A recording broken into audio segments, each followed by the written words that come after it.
For 250 years, America has been built by workers, dreamers, soldiers, farmers, fathers, mothers, and everyday people. As we prepare to celebrate America's 250th Independence Day, join us for a special Gentlemen's Roundtable on Tuesday, June 30th at 7:30 p.m. Central, 8:30 p.m. Eastern, as we celebrate America, talk caps, and enjoy great conversation. Happy 250th birthday, America. Welcome to the Gentlemen's Roundtable.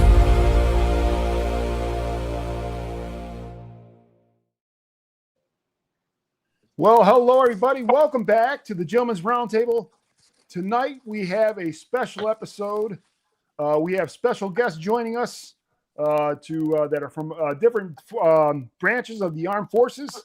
And I, myself, in Reviews of Moose, I have got the 250th anniversary cap by Boston Scally.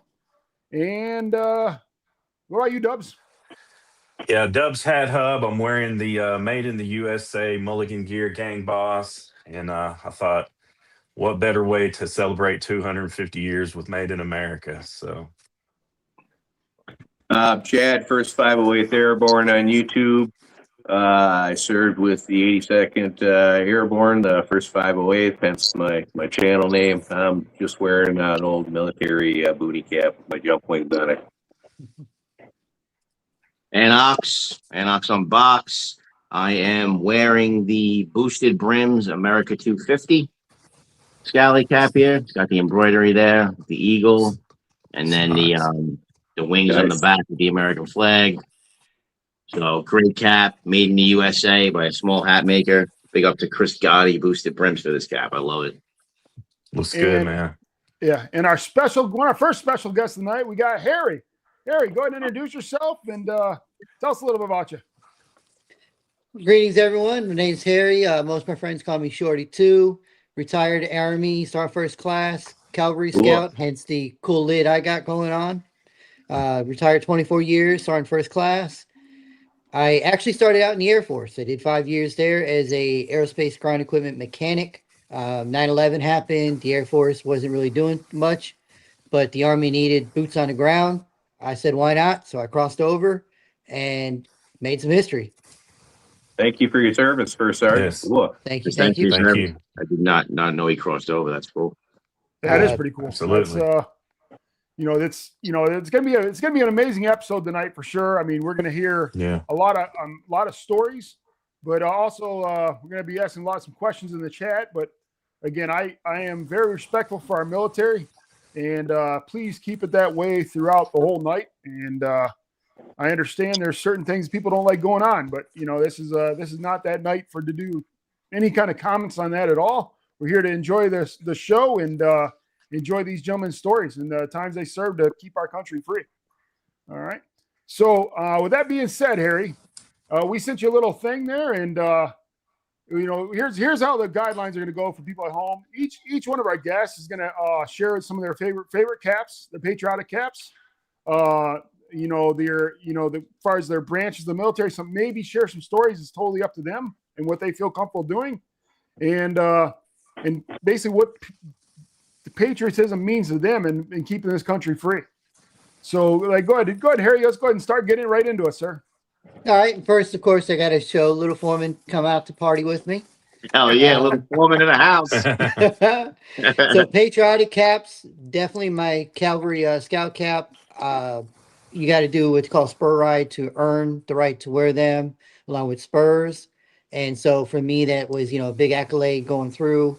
And so on special occasions, I like to bust it out and rock it. The other next one would be the coveted Brown Round or Smokey the Bear cap. I did do drill sergeant for 3 years. Nice. Loved every moment of it. It was great to see civilians coming in and molding them and shaping them to understand the basic fundamentals to send them off to grow and become the future leaders within the military. Can I ask you a question real quick? Where did you serve as drill sergeant? Fort Jackson. Cool. Oh, South Carolina? Yep. No way. As they say, relax in Jackson. But I guarantee if you had me as drill sergeant, you weren't relaxing. And then the next one that's really near and dear, my cousin made for me.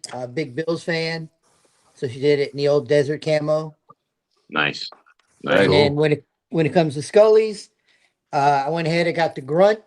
I really loved the color and the texture, and I had to add 101st. Of all the Nice. units I've been to, that one is the near and dear to me. Seen a lot of action, lost a lot of brothers, so that one definitely is the unit I call home.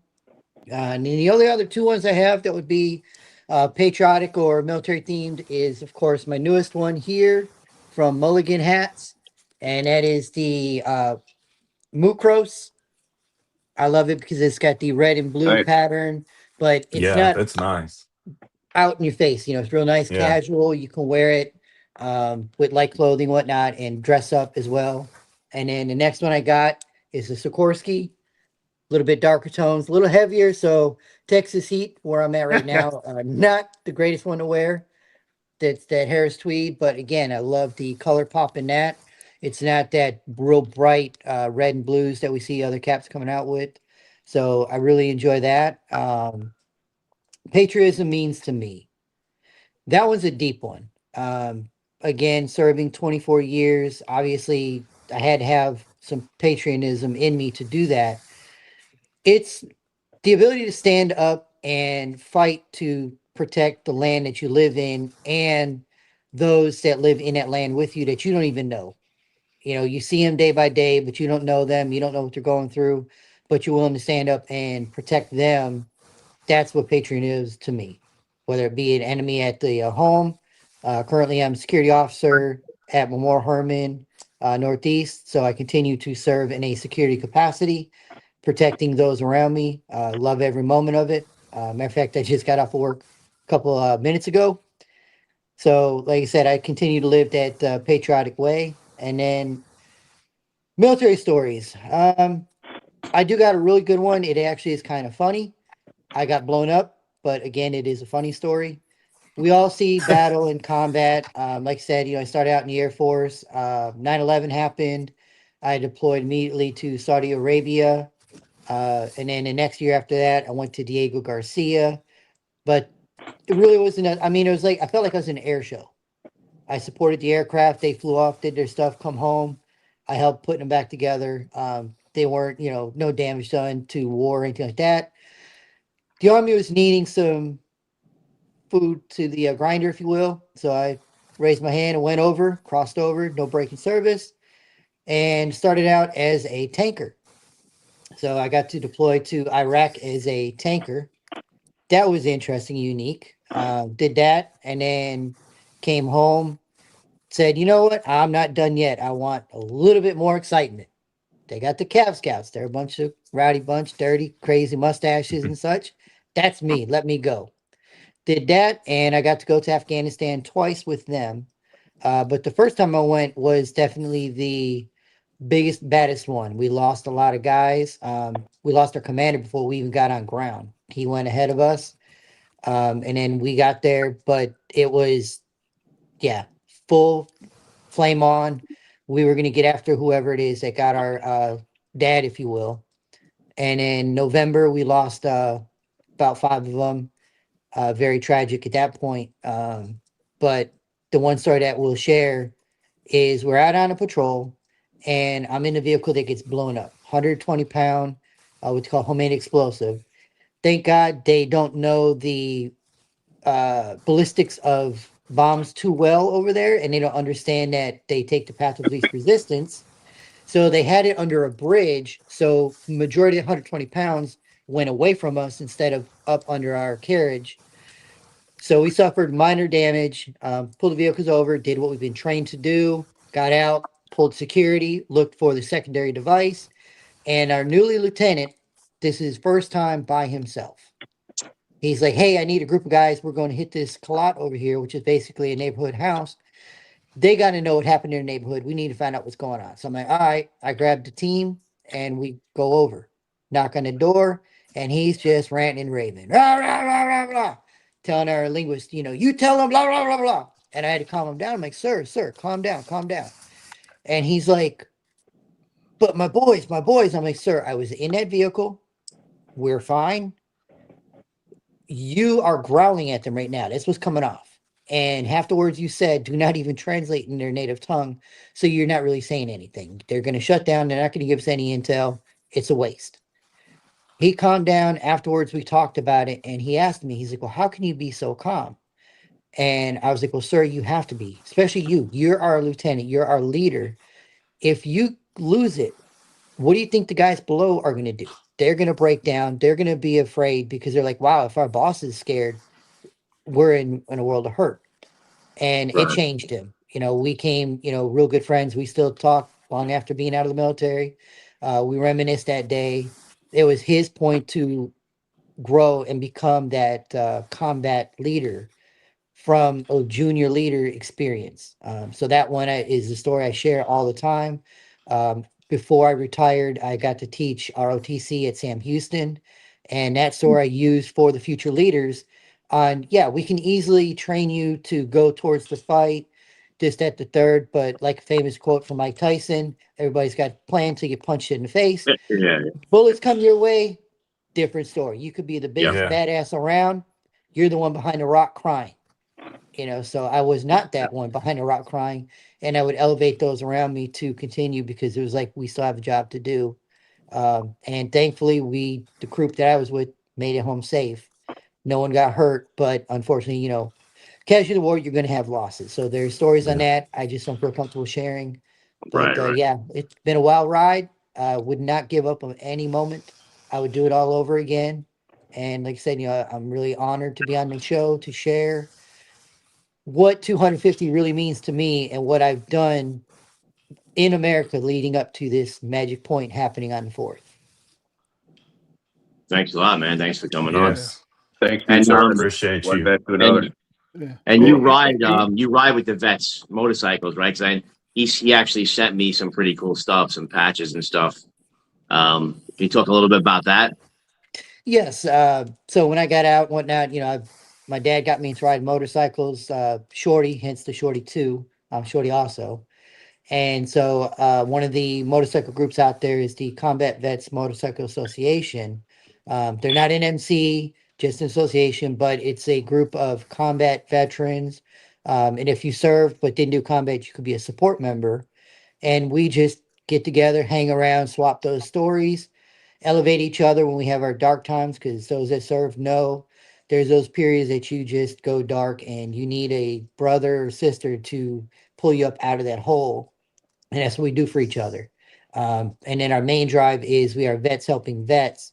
So we are nonprofit raising funds to support vets in need, whether they be homeless vets or just they can't get around, they're, you know, injured and they just can't mow the lawn. We get together, get out there and cut the grass for them. I mean, something that simple. Wow. That's great. Yeah, yeah, I agree. And when you brought up Fort Jackson earlier, I've probably been to Fort Jackson probably 30, 40 times. And in the weekends, because we'd always go, I actually coached the South Carolina bowling team. Okay. And Okay. Our practices were held on base there. They have 2 bowling alleys there, as you know. And Right. they, and once every while, they would actually be doing their testing where they're running and doing the little, I don't know what you guys call it, but I call it an obstacle course on the side. And, Yeah. And those kids, I was just like, in Fort Jackson, I mean, in summertime, it gets to be about 100 and some degrees with the humidity. And yeah, much respect to those kids. But yeah, it was something to see. And yeah, Fort Jackson's probably one of the nicer bases I've seen as far as like as a pedestrian coming in. But Right. yeah, it's when you read Fort Jackson, it brought back a lot of memories. Yeah. And then like talk about memories, the show we had last week when you guys talked about dad, it hit home for me too, because I too am a father. I got 2 daughters and a son. My dad served in the Navy. I served obviously Air Force / Army, and my son currently is a Lance Corporal in the Marine Corps. No, wow. He's Oh, an wow. aviation mechanic. And the Nice. proudest moment for me was on his graduation day. I was still active. I'm in my full dress uniform beside him, and I got my dad on the other side of him. Oh, So 3 man. generations of service members all together. And to think that there was 2 of us at one point in time serving in the military. While Love he's that. doing Dude. Marines, I'm doing Army. You know, it's pretty cool. That's awesome, man. Yeah, that's awesome. So now my son elevated. He's not just my son. He's now my brother in arms because of what he does. So that's pretty powerful. Right. Yeah. And that's just like what you saying with military and people that are police officers. How it just runs in bloodline. Got Tim Placilla, who is a firefighter. His son's following his footsteps. He followed his father's footsteps. That's cool. It's awesome. It's awesome, and it's one of those things that it's getting more rare and rare. Unfortunately, yeah. So you kind of cherish it more and more the more you see it. But yeah, it's you got a lot of fans on here, Shorty. So everybody's thanking you for your service, and it's great story you shared as well. Because I can only imagine how I would be like in a situation like that, and that's great. And any of you guys have any other questions for Shorty at all before we go on to our next guest? Just curious, man. What kind of bike you ride?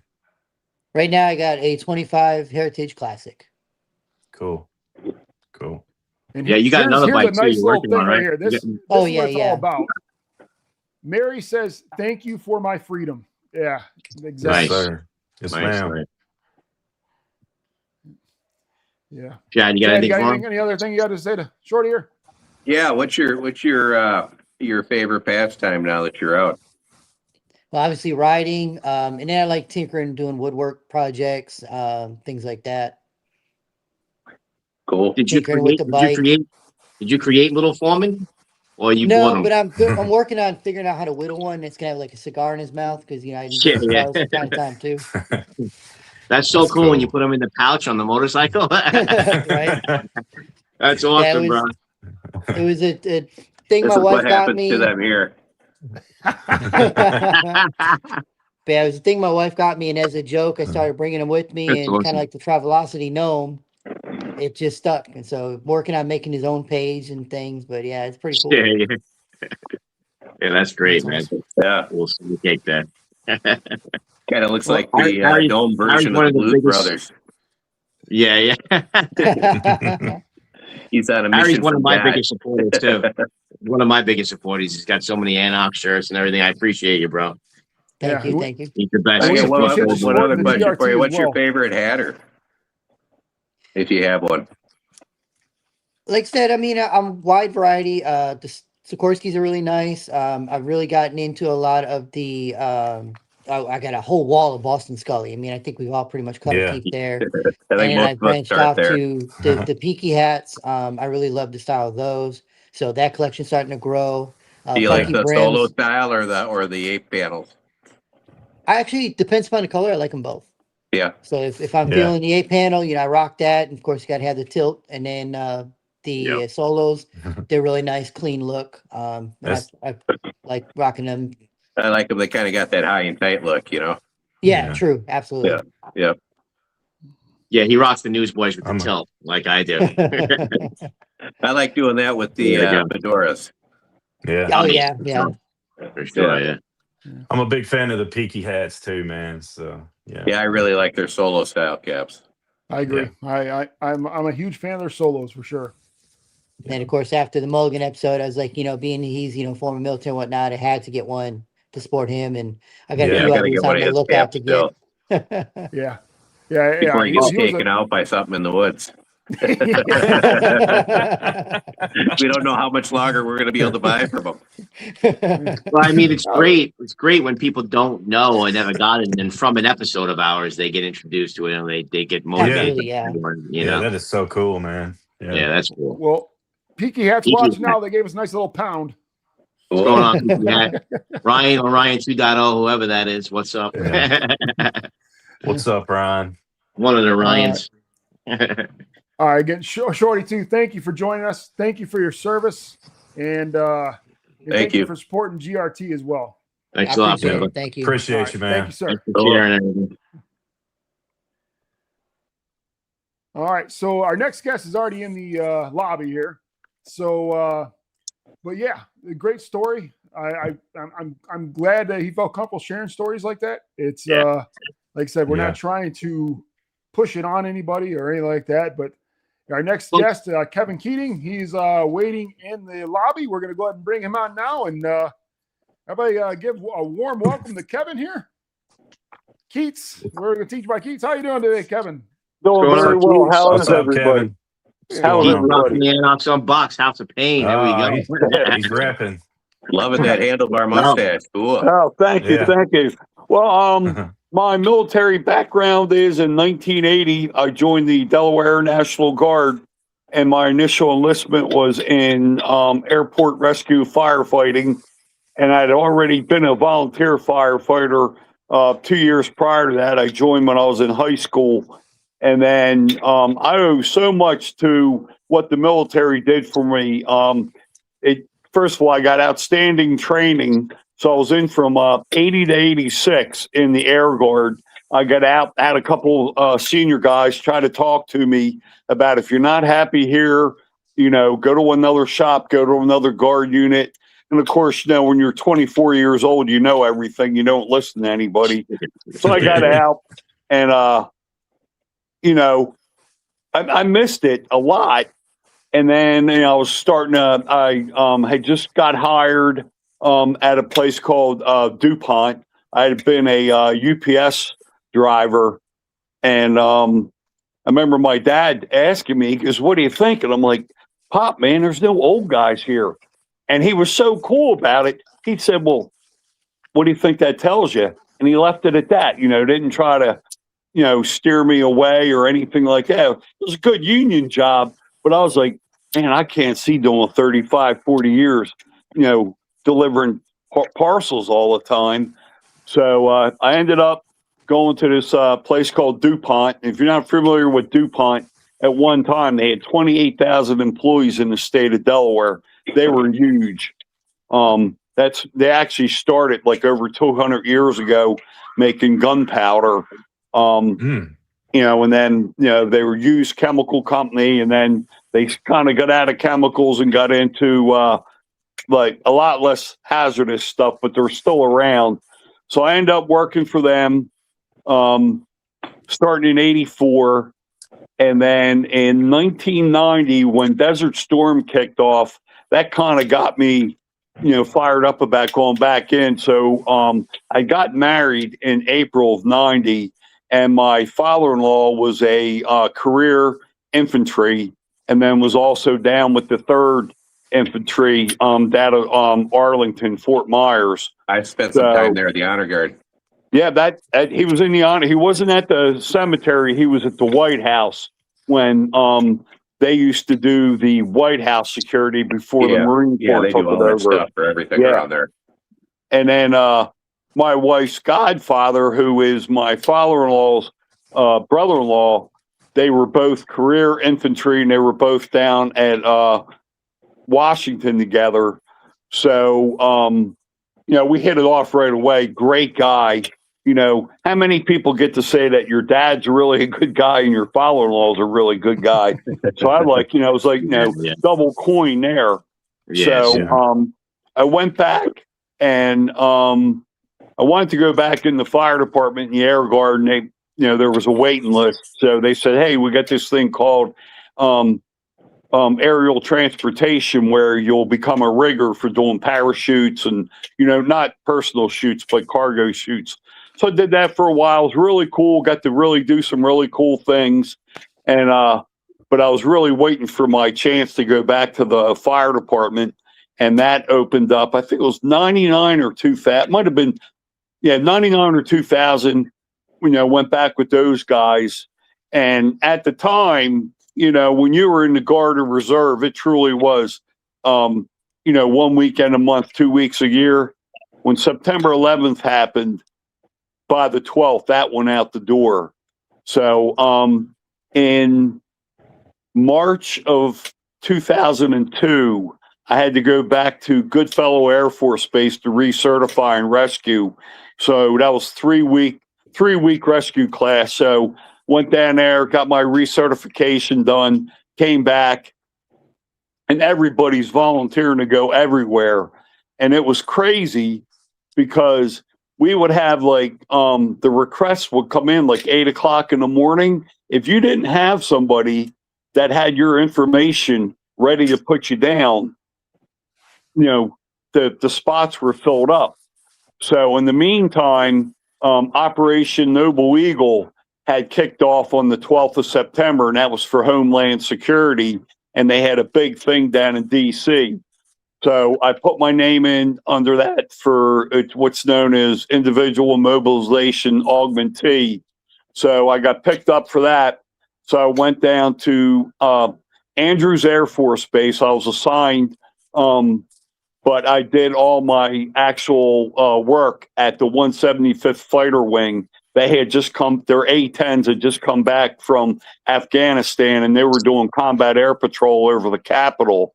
So coming out of the Delaware Air Guard, we were the 166th Air Wing. We were Air Mobility Command. The 175th was Air Combat Command, and that was like a whole different world going down there working with those guys. And they had some couple incidents where, you know, people trying to get up to the A-10s. And then I'll tell you a real funny story. We were down there one day, and me and another guy were out on the flight line. We're doing standby. They had a bunch of A-10s every 2 hours. Two would leave, two would come back in. And we're at the standby position. And all of a sudden, we look over, and it looked like every police car in Baltimore County is like 20 feet away from us on the other side of the fence. What happened was a bus driver was in between runs, a school bus driver. He pulled over to take a little nap. Well, security down there was so tight, and he was right next to the automated system that the pilots get all their information for when they're taking off and landing. So right away, they thought, you know, something bad was going down. Yeah. So, of course, like being good firemen that we are, you know, we're nosy as hell looking what's going on. You know, they get the SWAT team out there. And like I said, it looked like there was every cop in Baltimore County there. Some poor bus driver taking a nap in between school runs. I never laughed so hard in my life. It was, you know, thankfully it wasn't anything ill. You know, there were some other things that went on that, you know, I don't know if I'm allowed to talk about, but you know, it was a really interesting place to be. And I was lucky. I met some really great people. They drew people from all over the United States to there. And then right before Operation Iraqi Freedom kicked off, all the IMAs got called into a meeting with the base commander, and we're like, hey, well, just letting you know right now, if your orders go past, I forget what it was, the beginning of February, he said, we're extending you for the duration. You know, and they went around the room, and, you know, to everybody's credit, I don't think anybody there ever said, like, nah, you know, I can't do that. Mm-hmm. So I really wanted to stay, but my orders broke. And it was like a week later, Iraqi Freedom kicked off. So I went back, ended up doing just over 29 years. And the only time that we had a non-voluntary activation, I was due to go, and I was a master sergeant. And the two other master sergeants, they're like, hey, can we talk to you for a minute? And like, to their credit, it was a come to Jesus meeting. They're like, man, dude, isn't your wife kind of sick? I'm like, yeah, but, you know, I talked to her, and, you know, she wants me to go. And they're like, nah, dude, man, like, think about that. You know, you're going to be 7,500 miles away on the other side of the world. Something bad happens. So I'm glad I listened to those guys. I went and met with my commander, and he's like, you know, Sergeant Keating, I really appreciate that. He said, but, you know, the rule is if you don't go and you got enough time to retire, you got to retire. And I'm like, fair enough. And I'm telling you what, I am forever ingrateful to those two master sergeants, because my wife died 7 months later, and I would have been in, you know, either Iraq or Afghanistan. And, you know, when you deploy, they tell you, like, if you have a family emergency, we will try to get you home, but there's no guarantee. So, I mean, she went into the hospital on a Wednesday, and by Saturday she was gone. So if I would have deployed, I don't think I would have been back in time, and that would have fell on my two kids. and I would have never forgiven myself for that. Absolutely not. So, but yeah, like my big thing with the military is, you know, I went in Air Force Fire School, you know, one of the best fire academies around. And then because of all my certifications I got with the military through the Air Guard, I end up getting my dream job at DuPont. I worked there for 41 years, and a little bit more than 20 of it, I was in the firehouse. So I used to laugh all the time that, like, you know, I go to work and I love what I do, and I keep waiting for somebody to pop out of the closet and go, aha, we knew you guys liked this too much. You know, we're going to move you somewhere else. But, you know, it wasn't. But, and again, a lot of that has to do with the training and the deployments and the people I met through the military that really set me up for when that job opened up. You know, I was picked for it. Awesome, man. Thanks for sharing all that. My condolences too. Yeah. Like I said, it was, my father-in-law grabbed me one time because, you know, he goes, I know you're all pissed off about September 11th, especially with all the cops and firemen that were murdered. He said, but he goes, I'm going to lay it on the line. He said, man, you're 42 years old. He said, if they want you to go, you go. He said, but don't go poking the bear. And, you know, I respected him saying that because he was a guy that was 17 years old when the Korean War broke out, and he was already in the Army. So he got his first combat infantry badge there, got a Bronze Star for Valor there. And then he was like 35 years old when he volunteered to go to Vietnam in 65 with the Big Red One. So that was a guy that, you know, really, you know, he walked that path.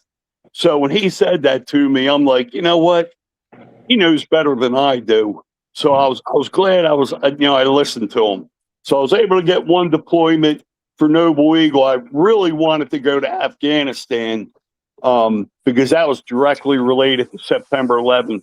And, like, you know, I'm still pissed off about that, what happened, you know, 3,000 people, but especially 343 firemen, 23 New York City cops, 37 Port Authority cops. And since then, there's been like almost 400 firemen have died from cancer from 9/11 up there.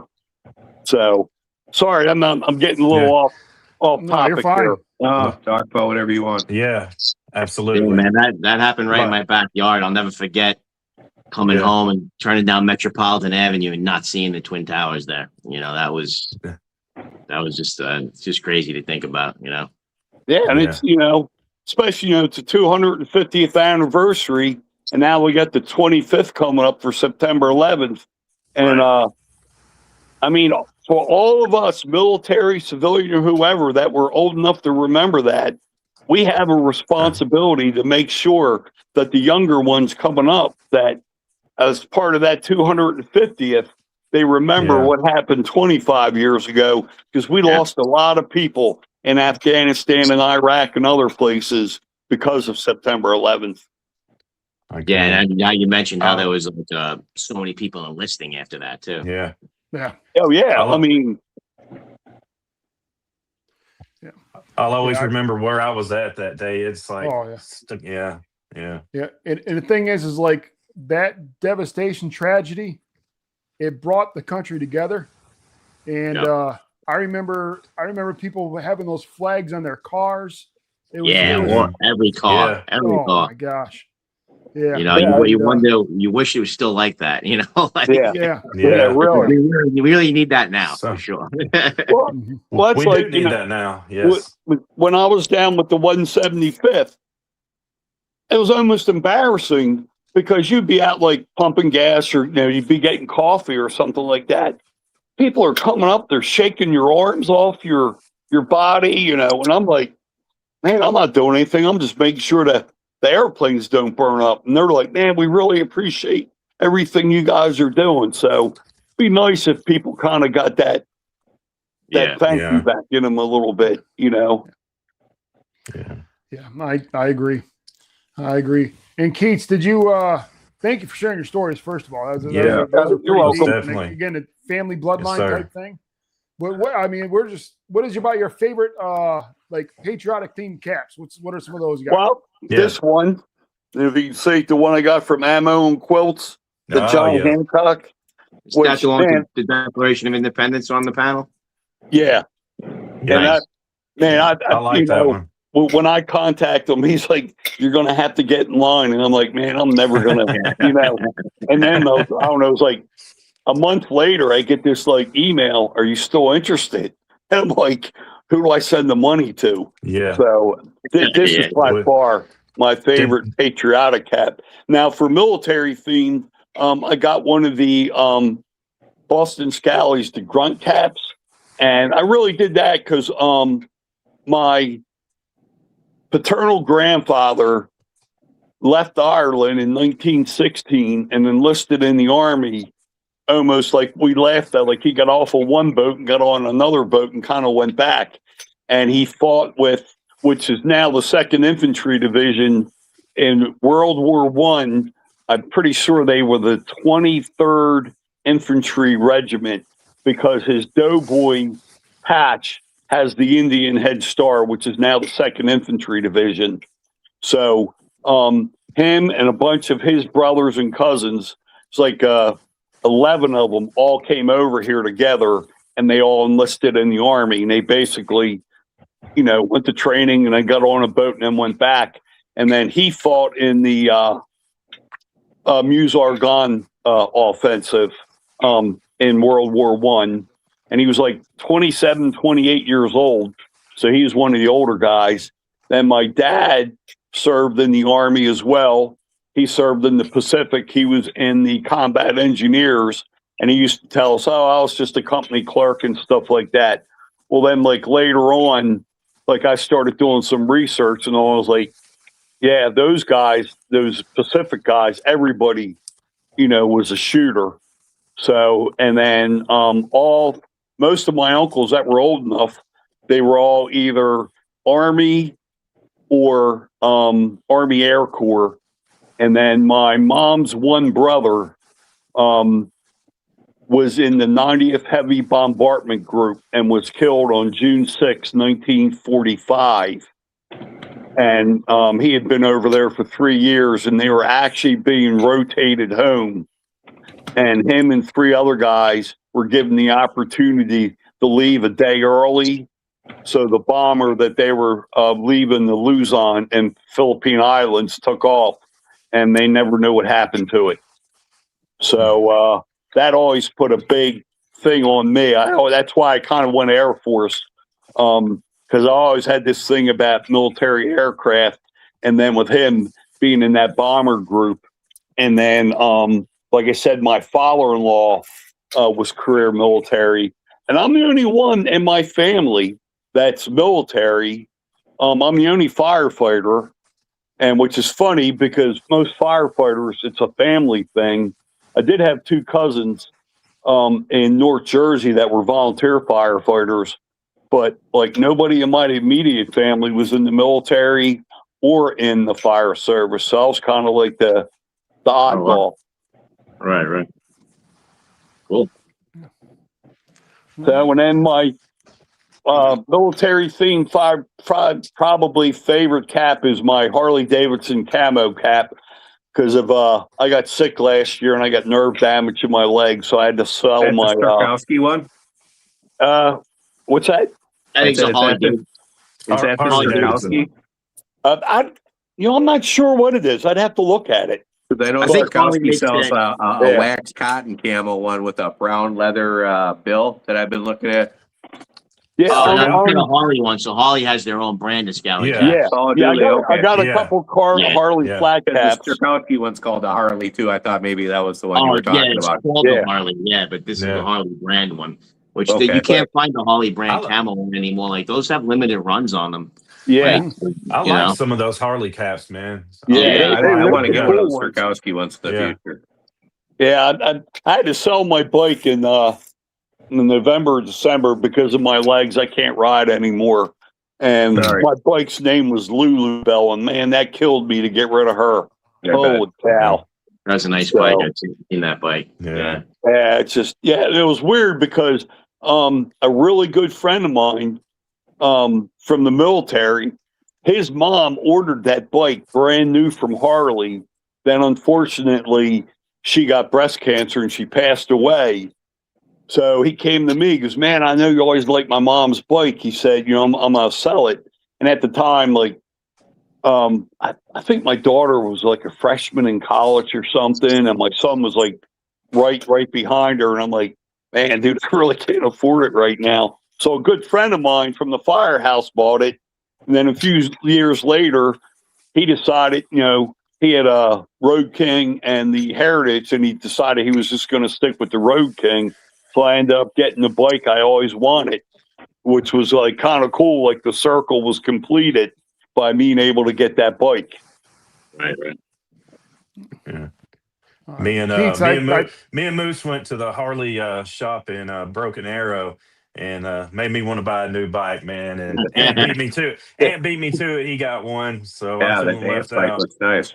Yeah. Yeah, you were going back and forth between the Indian, right, and the Harley Dubs, right? Yeah. I like those The Indian Indians are Scouts. nice Those too. Scout I do bobbers. too. Yeah, I wanted to get a got some bobber. nice bikes now. Yeah. The Scout Bobber is a very good bike to start off with, because you don't want to start Yeah. off with something too crazy, It's Yeah. definitely a great bike to start off with. I like that stripped down look too. Yeah, Yeah, so do I. like- I like the strip. That's why I like my Heritage. It kind of had that like look from that like 1950s motorcycle cop type of look to it, right. which I always Exactly. like, kind of like that thing. All right. Keith, we appreciate you coming on. Thank you for sharing Yes, your story. sir. Thank you for your service. Thank you. Appreciate And, Thanks a lot, Keith. Yes, Hey, sir. love the stories.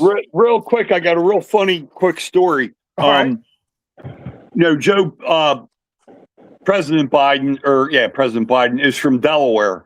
So he would always come into the guard base. So when he was vice president, President Obama came in for his mother's funeral. So I was on like 4 days of active duty to support that. So the motorcade leaves and they said, they should be back around 2:00. It's like maybe like 12:30. And they call me on the intercom. They're like, Master Sergeant Keating to the alarm room. So I'm in the ready position, which in the firehouse means you got a cup of coffee and your feet are up on the table. And I go down to the radio room. I'm like, what's up, guys? They're like, something's wrong. The motorcade's coming back. I'm like, yeah. And he goes, they're coming in pretty hot, which means fast. So they go by the firehouse and the Beast, the one limousine that the president uses, it's blowing smoke. So they pull right into the engine bay at the firehouse. It overheated and caught the engine on fire. So I got two young firefighters. I got my hand on each of their shoulder, and they each got extinguishers, and they're like chomping at the bit. I'm like, hold on, I don't want anybody to get shot here. And I asked the one Secret Service agent, I said, can these guys use these extinguishers to put that fire out? And he's like, do whatever you got to do. And I actually got pictures of that somewhere. I'll have to dig up and I'll send to you guys. Because for the longest time, I'm like, I don't think I can post these anywhere because I'll probably go to jail or something. I don't know. Because like people at work, they're like, is that the president's limousine? I'm like, there's always two of them, but that's the one. So I never even knew it was called the Beast. That's funny. Yeah, they call it the They Beast. call it vehicle. Yeah. Yeah. So anyway, that was my funny presidential story. Well, thank you for sharing that. Thanks for sharing. Thank you. Thanks for coming on. Yeah. Yes, We sir. definitely Thanks can a use lot, that brother. story right now because it was definitely an enlightening. Thank you for sharing. That was funny. Yeah. Again, thanks for joining us, Keats. And Thanks a lot, Keith. yeah. Take care, man. We'll see you. Thank you again. What a great guest that was. that story was pretty good. Yeah, that was perfect timing because it was getting pretty serious there for sure. And This is our for next Chris. guest we have waiting Chris in the came lobby. on, told me to put on the cap the front way. So we'll show that for Chris Scotty. So we got Casey Put the about to wings join on the us, back then, bro. and we're gonna go ahead and bring him on. Good evening, gents. How okay, y'all doing? Mumbles. How you doing? sir? Thanks for coming on. I am, What's going I on? am Casey Old, aka Mumbles. What's That up, was my Casey? call sign in the Navy, and I thought, I asked the fellas in the squadron. I said, why Mumbles? Well, they say, well, why not? And call signs are kind of like, man, the more you fight it, the more they stick. Yeah. Well, initially I said, well, why do you guys call me that? And they were like, well, you imbibe some adult beverages quite a bit, and you're not the most articulate guy. So I said, okay, well that checks out. And then some guy said, well, you kind of look like a big wise guy, mumbled. He's a good fellow. All right. That's what I was thinking. Yeah. That checked out too. But then come to find out, man, these guys, this is how mean naval aviators are. Around the same time, this is early 2000s, that movie Crappy Feet or Happy Feet about the penguins. The main character was Mumbles, and he's like seeking his dad's approval. And that's what that's what I was based on. So Nice. basically you have to have pretty freaking thick skin. It's a lot of type A personalities, pretty, and I was very blessed to get to do it for a little bit. But thanks for having me on. This was kind of a short fuse deal. Yeah, thanks for coming on short notice. I didn't know you were in the military until I had seen your Top Gun, Boston Scally Top Gun cap review, and then he proceeded to say where he was in the military. So, Cool. Yeah, this particular cap, big shout out to Boston Scally, Pete, in the PR department. Because I wrote him a letter. I said, hey, it's pretty awesome. I said, I'd like to, while this drop happens, we all know the hysteria around these Friday afternoon drops. And, Moose, you got the 250th on, which is, man, that's a sharp looking cap, by the way. I really like that. Thank you. A couple Fridays ago, I got an email and a voicemail from a guy named Pete. Boston Scally said, man, I'd like to send you this hat complimentary based on, what you told me about your dad and your granddad. My granddad actually wrote a report at the tail end of Vietnam. Basically, it was an assessment of the Navy's poor performance in air combat, fighting against very cheaply made Soviet-built MiGs, but they were being flown very well by the North Vietnamese Air Force. And quite a few of our jets were getting attrited, and they basically, like in the first movie 40 years ago, they kind of touch on it that they had to get back to basics as far as air combat maneuvering goes, and started the school out in San Diego, California. So my grandfather, World War II vet, actually both grandfathers were in the Pacific. Both of them spent some time floating in the Pacific. One was shot down in a SPD dive bomber, which was made famous at Midway. He was a radio gunner, and Japanese Zero was going to strafe him in the chute. Anyways, he survived the war, went back home, and he worked in the mills in a little town in the Allegheny Mountains in Pennsylvania. And he was a postman, and he was actually my first Scally influence. He wore them every day. My Pop Krig. They called him Blitzkrieg. And he was like 30 years old when Pearl Harbor, so he was like an old man. So they called him. The other grandfather was actually, he was an Annapolis grad. When the war started, they accelerated the midshipman, so he graduated Annapolis a year early, and he was waiting to class up to go to flight school, and they said, no, we're gonna send you to a heavy cruiser. You're gonna be a surface warfare guy out in the Pacific. So he became the turret officer on a cruiser, and he was involved in probably the most lopsided defeat the U.S. Navy's ever suffered. It was a nighttime engagement, and the Japanese kicked the shit out of us. Basically, the naval battle of Guadalcanal, Iron Bottom Sound is what they call it. And he was on the USS Astoria, and so the ship basically was all man overboard. You know, everybody abandoned ship. They gave the order, and they were picked up that evening. But they had to scuttle the ship. That grandfather ended up going, getting his wings at the very tail end of World War II, and then Korea came along. He flew A-1 Sky Raiders. Basically transitioned to jets, then flew everything in the 1950s. Air Wing Commander, and then he was not a very politic guy. He was very abrasive and you know, old school. And you know, he was told, he was like, "Hey Frank, you're never going to make admiral, which is why you're the man to write this report. We need somebody that's gonna it's not going to sugarcoat anything to write this report and be as brutally honest as you can." And so one of the things that came out of that was Top Gun, which you know, they started that in 1968, and by 1972 the Navy's kill ratio had improved quite dramatically. So yeah, so then my dad, you know, he ended up following in his dad's footsteps. My dad started off in the F-4 Phantom, which was a big, mean-looking jet, Vietnam era. Then he got to transition to the mighty Grumman F-14 Tomcat in like the year I was born, 76. Nice. And that thing was like the freaking King Kong fighter. And so I'm wearing my Tomcat anytime, baby.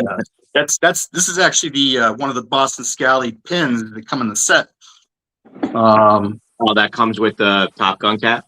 Yeah. And, Oh, you know, okay. the pins that sold out in 20 minutes or something like that. Yeah. Moose was complaining about that recently. Well, you know what, man, I picked up a couple sets myself, but you know, I've given a couple away. I actually, you know, I'm not one to kiss ass, but I actually, my boss is a former submariner. And he was a missile boat, ballistic missile submarine captain, and he's like no nonsense type of guy. And I was like, man, but he's a golfer, and you know, he's bald, and I'm like, man, he needs a cap, he needs a Scally cap, and he actually went to school in Boston, Tufts, I think, and so I left that on his desk. So hopefully he likes the Top Gun cap, you know, submarine guy. But anyways, yeah, so my dad actually attended Top Gun late 70s, and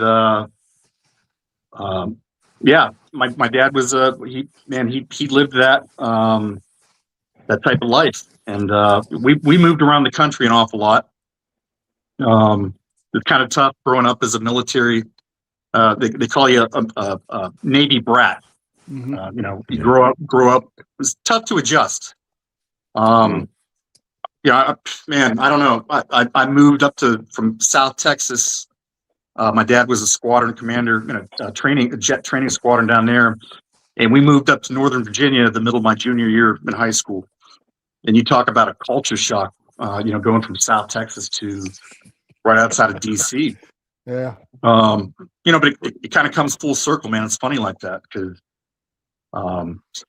You know, I ended up getting to go to officer candidate school just before, you know, this is February of 01. So by the time September 11th happened, man, I was in ground school in primary flight school outside of Pensacola, Florida. And very vividly remember that day. I can't get over that. You know, it's been 25, quarter of a century, man. Yeah, that's crazy. It's so crazy to think about. And yeah, I mean, that was right in your backyard. I'm sure you probably saw the plumes and everything. Yeah, it was crazy. Just, I mean, I remember, you know, I remember everything about that. You know, my brother lives on Newkirk Avenue in Brooklyn, man, and I'm coming up this weekend. He's about half a mile south of Prospect Park. So, but anyways, you know, walking that neighborhood, there's a firehouse right there of guys that responded. Yeah. and it's just insane. You know, but so yeah, fast forward. You know, I'm sitting in flight school. I didn't select jets, you know, so I didn't get the most glamorous aircraft. I flew P3 Orions, which is like a Cold War era submarine hunter surveillance aircraft, but I loved it. It's kind of a throwback, old school turboprop. I mean, you know, people would take it to air shows and they'd say, "Was that a World War II bomber?" I'd say, "No, it came out a couple of years after World War II." But you know, we actually had some pretty sophisticated avionics and whatnot. And at one point, it was actually a nuclear-capable aircraft to be able to drop nuclear depth charges. You know, obviously, we didn't train to that by the time I was in on it. But I remember flying a couple old airplanes, and the master armament panel up front still had special weapon switch. So I was like, "Oh, that's kind of cool." Yeah. But yeah, man, it's been 25 years since not that long. Last time I flew P3 was 2010, something like that. So it's been a minute, but yeah, I got to, you know, I didn't get to go to the sandbox active duty. I you know, I can say that I'm a campaign ribbon wearing veteran, global war on terror. But what's funny is I never went to Iraq or Afghanistan active duty. I had to wait until I got out as a contractor, and I started flying what's called ISR, intelligence, surveillance, reconnaissance missions, flying King Airs out of Bagram Air Base in Afghanistan. And anybody that saw the movie Rambo 4, when he's running around the Soviet air base there in Afghanistan, that was Bagram. So it's been a pretty good deal of my, you know, 4 years or so there, but you know, got to go all over the place. I don't know, from about 2012 to 2017, something like that. So, you know, that was fun. Got to do that for a couple of years, and then I just had to take a knee. So now, you know, I still work for, you know, as a military contractor, but I'm out of the flying game. Yeah, that's something else. I like when, say, Boston Scally, who does the Deem caps, like they'll do a cap that speaks directly to you, and that's when you can't pass it up. You know what I'm saying? Like, that's what's good about Boston Scally still, you know? Yeah, absolutely. I agree. And, you know, as much of a ration of shit that I've given Boston Scally for like the slush puppy and freaking Mutant Ninja Turtle. I mean, they were. I've heard Moose say this. This was the gateway drug, and you know, and I blame my my lovely partner Lynn. This beautiful lady here, the lovely Lynn. Hi. There she is. What's up, Lynn? What's Hey, up, Lynn? what are you smoking, Lynn? But she's got, okay, so we're gonna have her model a few of her favorites. Oh my God. If you guys will indulge us, you know, we like to ham it up a little bit with our Scally caps. Yeah, no, he's getting into all the different ones now. He's on all the pages. I think that's why I love the cap collecting community. I've kind of embraced it, man, because you know, we are both neurodivergent people, neurospicy, and man, the cap collecting community is like the biggest collection of oddballs I've ever met in my life. It's like a bunch of so like, man, I fit right in, and I love it. You know, definitely entertaining. But she got me my first Boston Scally. We don't. Here's the lucky. Oh no, well it's the Black Lucky. No, I didn't hunt. Yeah, sorry. Anyways, yeah, man. I thought, man, she really likes me. She got me a Scally cap, and then I was just kind of bitten by the bug, and I didn't realize, you know, the diversity, all the different. I mean, I had no idea what a 6-panel duckbill was from an 8-panel from a freaking Ivy. I had no idea. I did not know anything, and but you know, from that I've kind of graduated into Strakowski, Stetson's now, thanks to you, Ant, Mukros, you name it. Yeah, people blame me that their wallets are getting broken. Oh, man. Well, not only that, but I'm running out of real estate, man. That's it. There's only so much space on my walls, and I got that freaking hat tree up in my my when I junk see room. somebody put it on their wall and they start their wall collection, I'm like, that's not even worth it because then they ain't gonna have enough walls. You know what I'm saying? Exactly. So you better stop that now.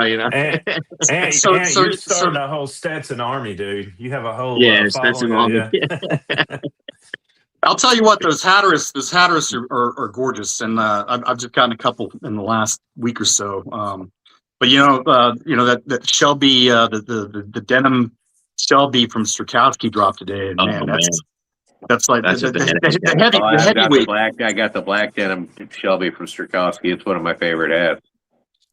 Yeah, and Japan denim with the Jack Dempsey lining. It's awesome, man. For the Jack heavyweight. Dempsey and Gene Tunney, and I did not know the whole story with that, and so I had to read it. And what an incredible 1926 is when that fight went down. Yeah, and you'll never see a fight like that ever. With the seas of people in the crowd, like you don't see that many people at a boxing match anymore. It's crazy what it was back then. What was that? What was that venue at? Because I was like, is that Soldier Field or where is that? Yeah, it was Soldier Field. Okay. Yeah. Dang. Yep. Okay. Wow. So we don't even really have stadium boxing matches anymore. They're all in arenas now. Yeah. Or freaking Caesars, or something like that. Yeah. Yeah. So appreciate you guys having me on. I appreciate you. I feel like in the military, we say I feel like I'm just the FNG, the fudging new guy. I really am. I'm just I'm still learning about this whole community. But yeah, I mean, so man, I think we both really embraced everything about it. And Lynn has told me, she says, she goes, I think you're just really you love fabric. You love the I love fabric. You love the. I was like, I think you love fabric. You love the tactile sensation, Texture, right? The weave. I like that too. Yeah. Well, honestly, but it was because of you. You gave me the appreciation for that. You really did. I mean, like I just pointed out what I. I mean, Ant, I'm watching you the other day. You had that white seersucker cap. Oh yeah. Man, that was. And I was like, I never knew what seersucker was in my life. It's so recently. I didn't know what herringbone was until I got into caps. Never knew. Abraham wool and all that. Donegal, Abraham wool. I mean, like hair. 4. Yeah, had no idea. But, I mean, so what's this plant in Japan that makes this super special denim, Kuroki? Yeah, this is the first I'm hearing about. Supposed to be coming out. That came out earlier today. That dropped that cap. I mean, it's and, cap. Oh man, I haven't even seen it yet. And Keith, one of the credits are on there. Keith Menard was, he posted something about how it's a dying craft, and these artisans, man, Japan and South Korea, man, are an aging population anyway. But these people in this corporate knowledge, these master dye people and the people that run these looms that are like over 100 years old, they are not able to impart this knowledge to the youth. So that's kind of sad, Mukro 200-year-old looms and all that. Yeah. It's crazy. It is sad. Yes. I just stuck it in my cart. Yeah, there's two of them, Chad. There's the one that's the heavyweight, the leather trim brim. I like that one. And then there's the Buster. The Buster is an all down one. That's the Ivy. The Ivy flat panel is the Buster. The Buster, yeah. And supposedly that sold out before the damn Shelby. Yeah, that sold out. I think in a lot of sizes first. Yeah. Well, it's got a better price They point. got every size of it right now at the Yeah. Shelby. The Shelby still in stock, Chad? They have every size of the heavyweight Yeah. Shelby. Yeah, It's the I Buster. think that's a higher price point. But you know what I always say, man, it's probably worth 4 of another brand's caps. You know what I'm saying? I'm not Right, gonna, right. you know. So All right, Casey. Well, we appreciate you sharing your stories. And, good. We have another generational, military, and great to see you, great to hear, and thank you for sharing, and thank you for joining us here at GRT. We Thank you appreciate so your much. support. Thank you, Thanks, sir. man. It's been on short notice, bro. an honor. Thank you. All right, sir. Have a Thank great you. night. Appreciate it. Have a great night. All right, so our next guest we have waiting in the lobby, we have Todd. We're going to go ahead and bring Todd on here. Well, hello, Todd. How are you doing today, sir? Thanks Todd for Wentz Todd? in the flesh. Hey, sorry about that. I got held up at a family function. No problem, and, brother. had some You're right issues on that came time, up man. and just jumped on as Yeah. quick as I could. No, you're right on time. Yeah, right on time. Okay. So go ahead How's and everybody explain doing us. this evening? Go ahead. You want to share a couple stories with us and explain us what your favorite patriotic caps Can you hear me?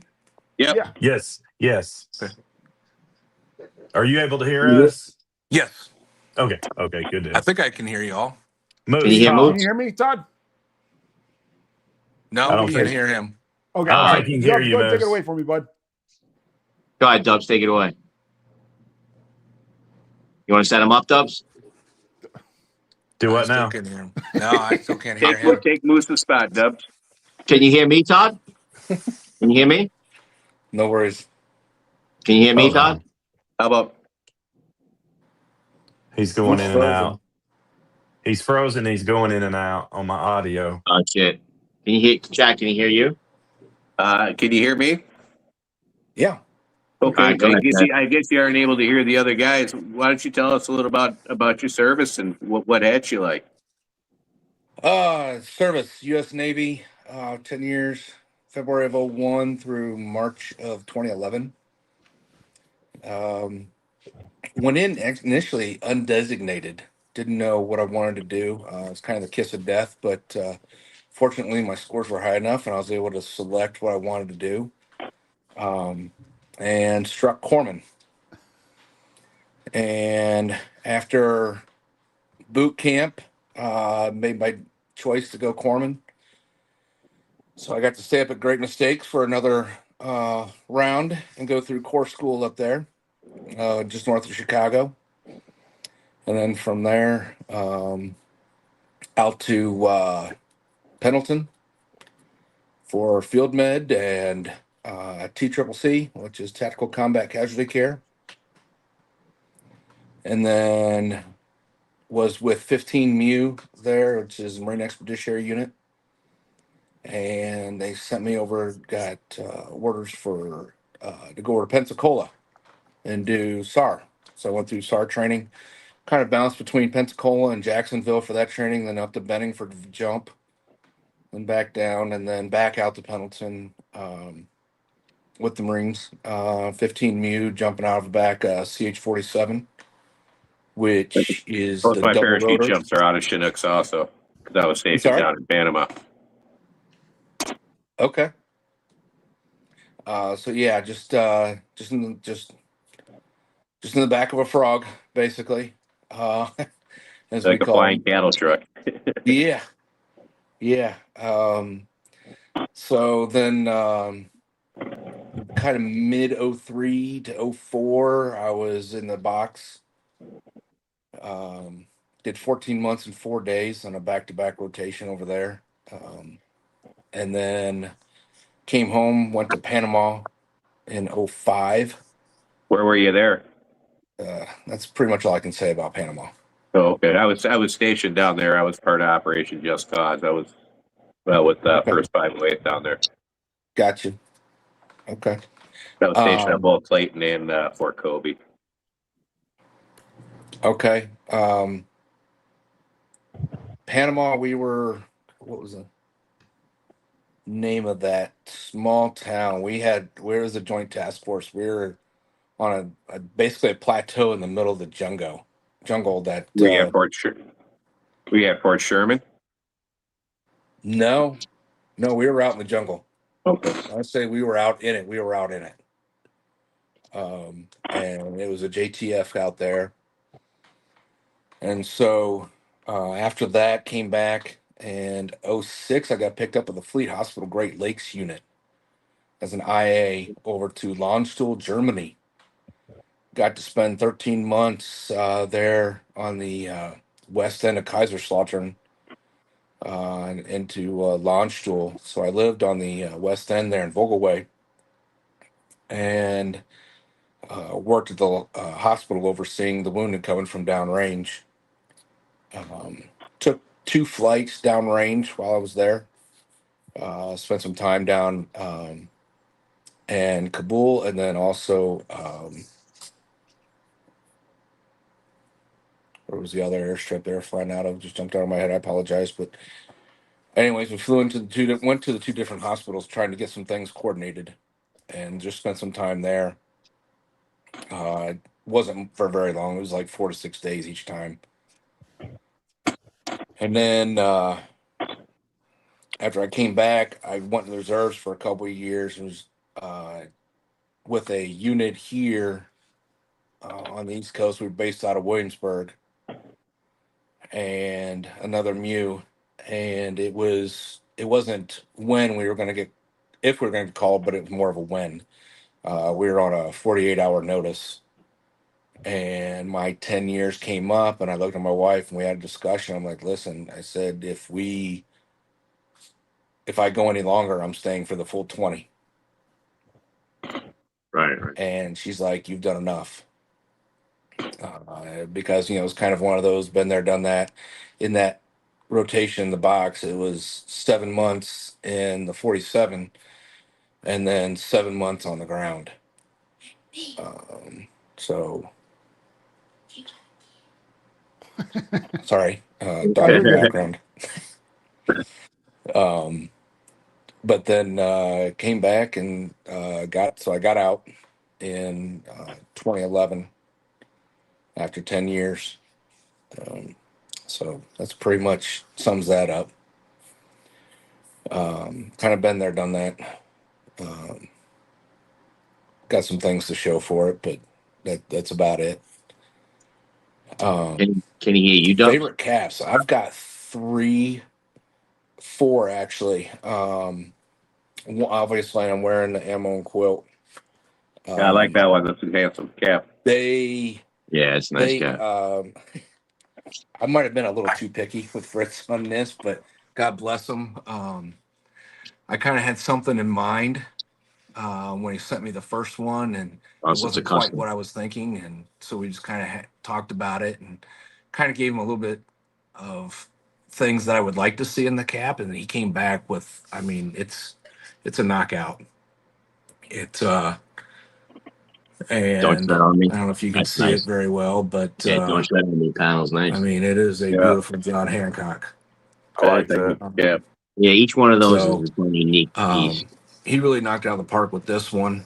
The others that I picked up, I think Chris is doing a great job of Funky Brims, and so I like his 1996 with that they put out. This is the Newsboy patch Newsboy that they did, and then I love a lot of those collabs I drew with Hales. I've got some really nice ones. They're really kicking out some nice caps. So that one, and then I did get the flat patch. Okay. Which is a banger. That cap looks good on you too. Thank you.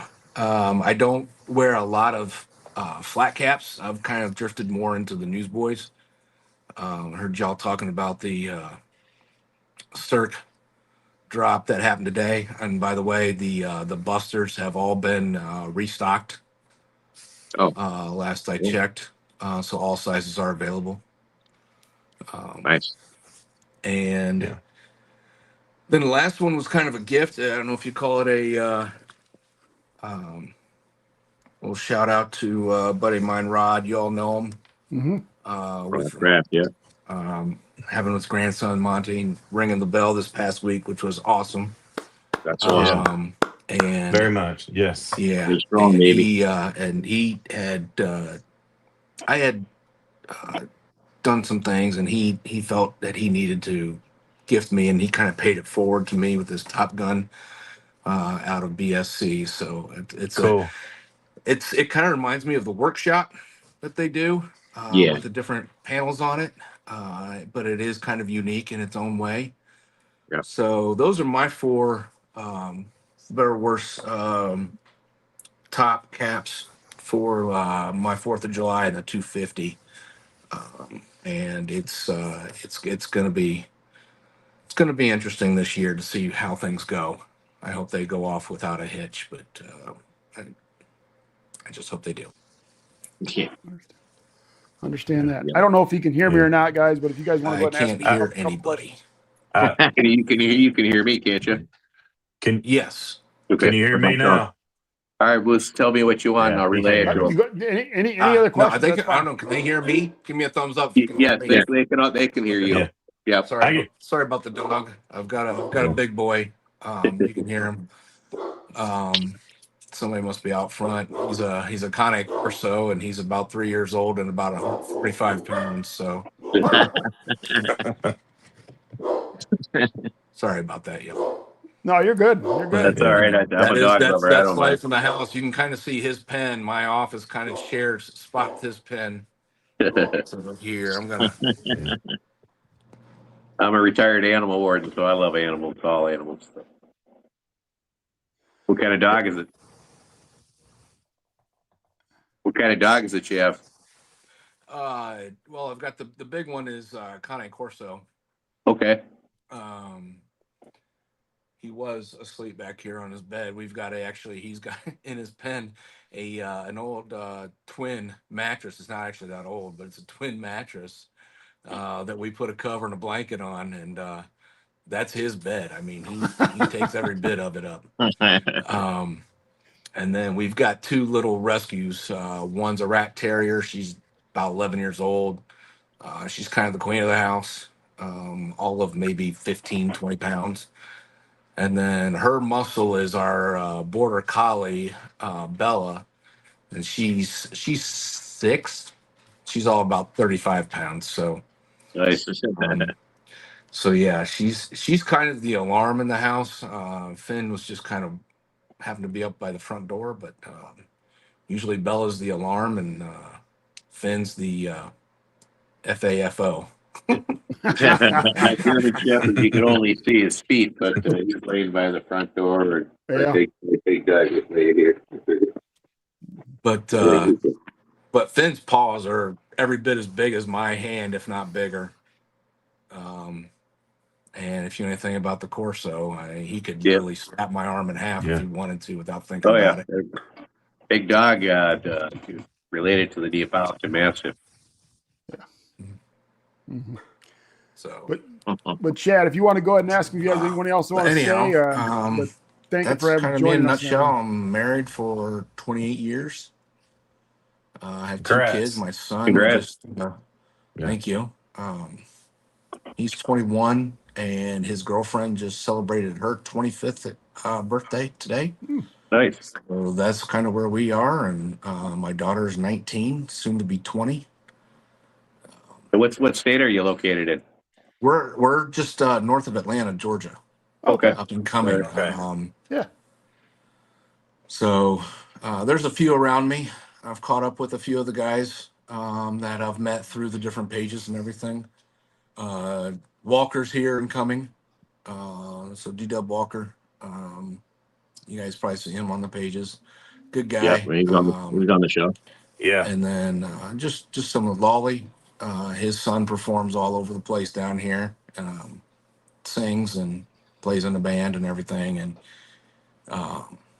so, yeah, I met up with him and watched his son perform and shared a few beverages and got to know him and his wife, and that was fun.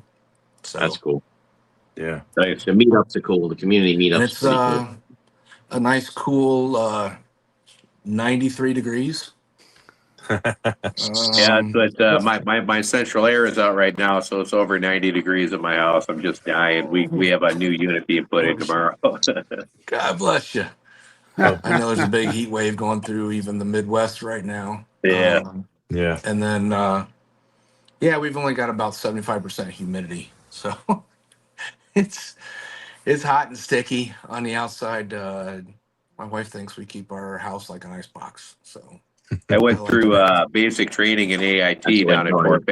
Fort Benning, Okay. Georgia, through the summer, so I know how Oh, hot humid it can get down there. You, Yeah. So you could relate. yes, Yeah. I was fortunate,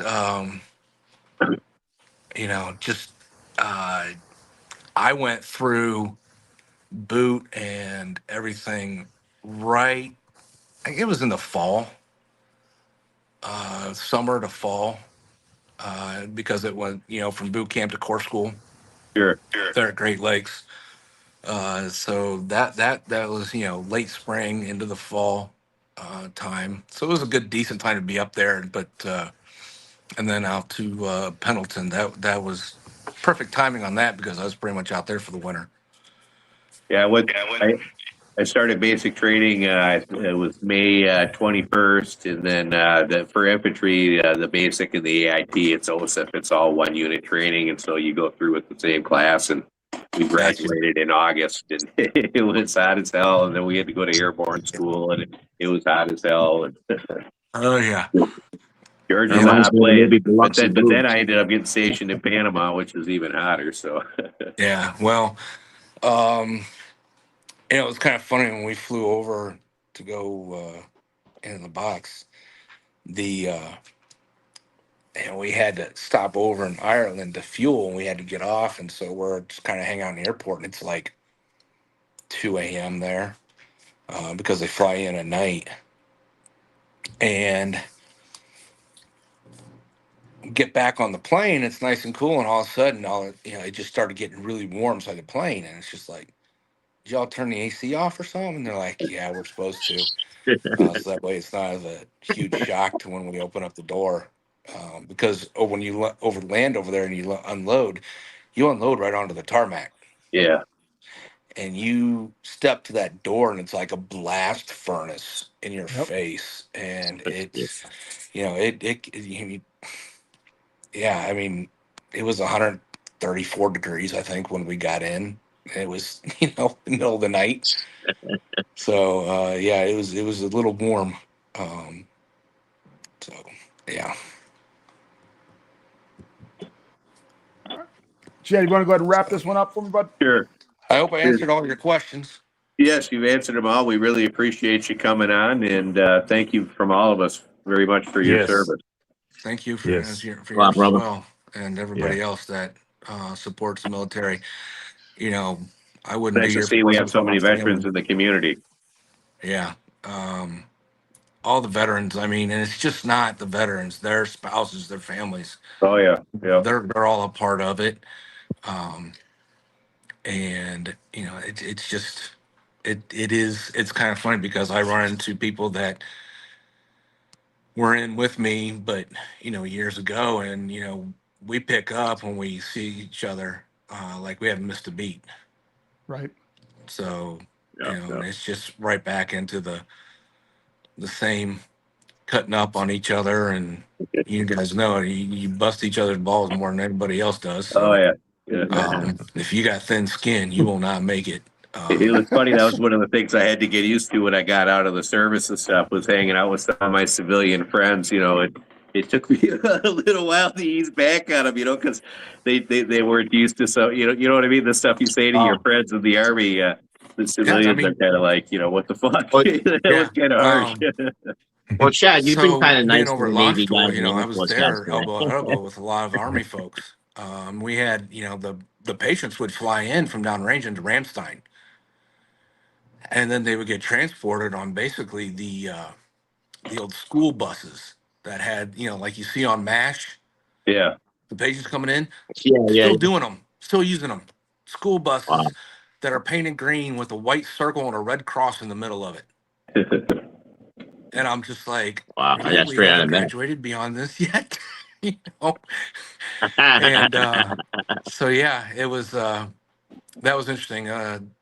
In my time over there, in the 13 months that I was in launch school, we had over 10,000 that I personally saw that come through there as wounded. Wow. So quite a lot of people. I was a team lead in what they call the Deployed Warrior Medical Management Center, so the DWMIC, as it was known, and that was my job. I oversaw all the wounded coming from downrange. Worked with bed manager, triage nurse, and doctor to find out, who's going to be the primary care.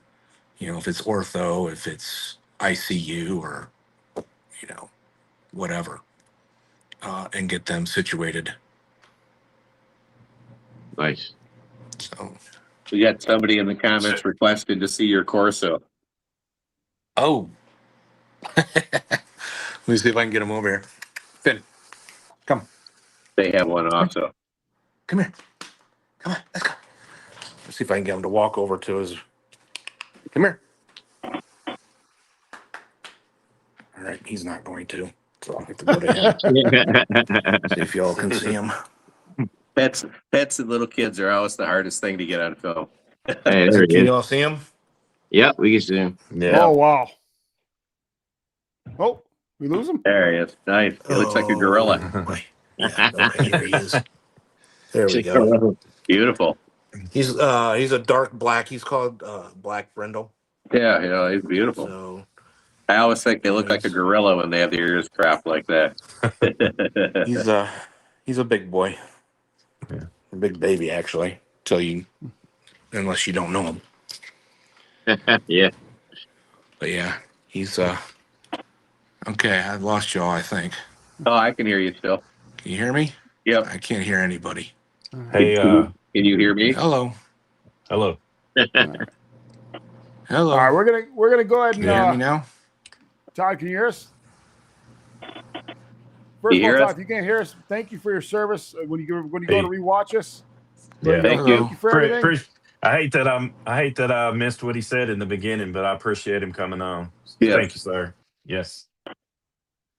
All right, so we have our final guest is waiting in the lobby here. And we got Keith. Let's go ahead and bring Keith to the gentleman's roundtable. How you doing, sir? Thanks for coming on, Keith. What's up, Keith? What's Hey going guys, on? how's it going? Oh man, you got the Hales background going and everything. Got the flannel on too. Yeah. Looking I've good. been looking for this one. I finally was able to work a deal on it, so it's one of my favorite. So What shirt is that? it's a short sleeve, so I can wear it in Florida for a little while. The Cruiser, Dude, yeah. Dude, I could never manage to get a Hell's flannel. Yeah. So props to you. Yeah. Looks good. I like Yeah. that one. I like the color. And then a guy I don't know hooked me up with this the nice Hell's Marine Yeah, it's Corps, cool. the Saffron. Semper Fidelis Oh, the Semper Fidelis, yeah. cap. So can you hear so all of I'm us? trying to work on him something to kind of pay him back. But there's just good people in this group that we deal with. We got a troll. They do some awesome things. Okay. Y'all are kind of looking for patriotic, our favorite, and I'm shorthanded. There's two caps that hadn't made it yet, but they're coming. But I guess my most patriotic is, of course, the like a lot of people, the John Hancock that Ammo and Quelch put together, and just a fabulous job, and I love it. Cap. And I saw the part 2, I guess, that came out that had the "Don't Tread on Me" portion on it, which is awesome as well. And then It's a great looking cap. buddy of mine at the Glad Hatters, there's just Glad came Hatters out one. the two different ones. This one's the Liberty, and I'll get a lot of wear out of this one down here in Florida because it's just lightweight. It's really, really comfortable. What are those side panels? Are they striped or herringbone? It's see if I can get it up close. It's kind of It's cool. like a herringbone with Yeah. it's a flag type deal. You've got blue at the top, and then it goes red and white on down. I like that. That's Oh, cool. okay. So it's Yeah. kind of like the flag Cool. there. So the herringbone kind of make the stars in there. So it's a pretty neat design, and Yeah, it is. did a really great job with that. And they just I great almost wonder pins. I what that love would their look like pins. with a pair of those old school 3D glasses with the red and blue. Exactly. Yeah, that's a cool Exactly. bag. Yeah, you kind of Cool bag. stare at it and you get a little Yeah, cross-eyed. it kind of has that effect on your eyes. But so you don't drink and stare at the cap. You're good. And of course, they did their nice nice bags that they do. Yeah, And That's Nice. cool. Yeah. but they did a flat cap as well, the Patriot, which is beautiful. I didn't get that one, Yeah. and That'd be a cool T-shirt design. I may have to Yeah. do that. But those are my two favorite. Little shout out. I told Ryan today, we were emailing back and forth because I was trying to figure out, you know, if I was going to have the pinkies here before the 4th, and he said, yeah, we're working on it, you know, and this, that, and the other. And I said, well, I didn't see the message on the expediting the shipment. I said, I don't mind paying whatever it is to get them here. He goes, no, I've already done that. He said, I've gone through, and that's what he was doing today, going through and taking care of some people to try to make sure that their cap's got the best possibility of getting there before the 4th. And That's great. and then I purchased one of the 250 anniversaries, and I don't know if I'll get one or not. I had my order done at about 11:45, and got my email at about 8 till, but supposedly after inquiring today, I found out that most of my stuff is back ordered. So anyway, we'll see how that goes. And it's all good. You know, I only got one head and a bunch of caps, so. And then I guess the most military cap, I said, there's so many out there. And I've owned several of them and kind of landed on the Dorchester. And I just like the green. I like the fit.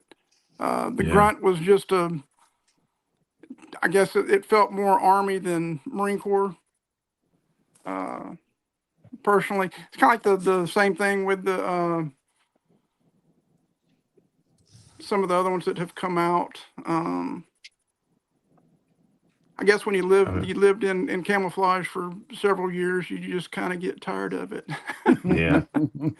But we had the old Woodlands back in the day. June 4th, 1986 was when I graduated from Parris Island. And so that may date me a little bit. I look younger than I am, but that's a good thing. And I'll kind of go into that date a little bit later. But I've got hadn't been a year being into the caps and stuff, but learned a lot, met a lot of great people.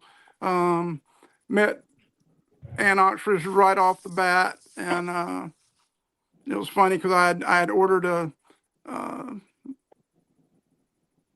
Guinness shirt to go with some of the stuff. And it was just, you know, of course you get it from overseas and you get it in finally, and it's a little smaller than what you realized. And so it fit him well. And yeah, he sent me the Guinness shirt. so just That was a cool. great community. Cool. I never was going to get into the flannel shirts, and I've got into that by means of Michael and the boys over at the Glad Hatters, and they're dangerous, but super great people. And it's just, you know, you just keep meeting more and more people. I've watched y'all. Scary. I've got a lot in common with Chad, which kind of scares me, but even though I was in Marine Corps, I went through Fort Benning in the fall of '88, and so I was I going went through summer '87, so pretty close. Okay. Yep. And 'cause I started out, and basically I went away to college. I was bored. Came home for the summer, taking some classes, and I was just bored. And my best friend, his brother was a recruiter for the Marine Corps, and so he went in right off the bat, right out of high school, and he was home for a couple of days. He was in between, I think, a school and his regular duty station, and we kind of hung out a little bit and talked, and I kind of inquired a little bit, and so I said, you know, I'm gonna go see the recruiter, and Next thing you know, I'm at the MEP station up in Montgomery, Alabama, and How old were you when you enlisted? Then 19, 20? 19. 19. And so and it was crazy because I had just a wonderful recruiter, Sergeant Tony Williams. I was his very first Pool recruit that he put in, but he was so excited when I called him from MEPS and said, yeah, I went ahead and, we're going to do the delayed entry because I want to finish, the classes I've already paid for and this, that, and the other. And so I'm going to go in the spring. And he was good with that. And so I get home. And if you ever got in trouble with your parents and they're sitting there in the living room waiting on you to get home, that was my parents. And come to find out, my mom was just almost in tears, and she was like, what is this about the Marine Corps? I said, what do you mean, what is this? They said, well, we had a gentleman, Sergeant Tony Williams, called us up and said, congratulations, your son is a United States Marine. I said, thanks, Tony. So anyhow, I had a great master sergeant there running the recruit station, and they had a program back then where the parents could actually go and visit Parris Island and go on a tour and things like that. So they were able to work that, and mom and dad went and fell in love with it, and they were good. And so I ended up going away to that, and it was funny. I was, probably 3 weeks from graduation, where you either get right at that point before you go out in the field for a week, and then you've got, final inspection and you rest your uniforms and blah, blah, and then graduation. That's pretty much it. So you either get mess duty or grass cutting and, lawn care and stuff for a week. And so we ended up with mess duty I was in 1st Battalion, so we were at the 2nd Battalion Chow Hall, which was the one where all the new recruits come in at night. And we were doing breakfast one morning, and all of a sudden I said, I saw my brother, and I was like, what the heck?